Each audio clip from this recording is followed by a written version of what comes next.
میں آپ کو یہ بتانا چاہتی ہوں کہ وہ خط جو تھا اس میں کوئی ایسی نہ کوئی بات تھی نہ ذکر تھا.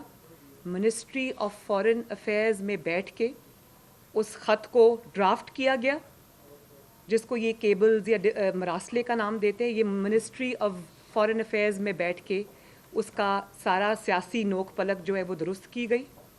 اور کیونکہ ان کو پتہ تھا کہ خط جب عوام کے سامنے آئے گا یا قوم کے سامنے آئے گا یا میڈیا کے سامنے آئے گا تو پول تو کھل جائیں گے, کیونکہ حکومت تو ایک ایسی چیز نہیں ہے جس میں آپ وزیر اعظم ایک کھڑا ہو کر جھوٹ بول دے اور وہ اس کا جھوٹ چل جائے.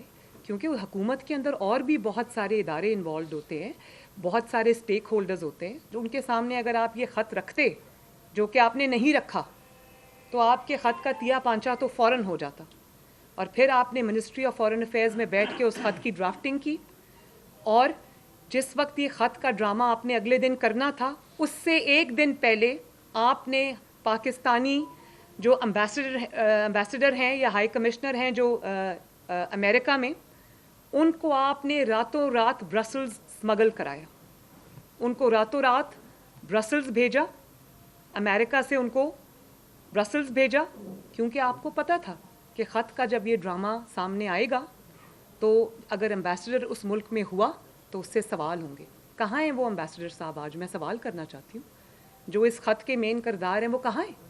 اگر اتنی سچی بات تھی کہ ان کو میڈیا کے سامنے پیش کریں, ان کو سپریم کورٹ میں آج پیش کریں اور بتائیں کہ کیا سازش ہوئی ہے. تو یہ خط نہ تھا نہ ہے, یہ ایک ڈرامہ تھا جس کا پول اب کھل بھی رہا ہے اور بہت جلدی کھلنے بھی والا ہے.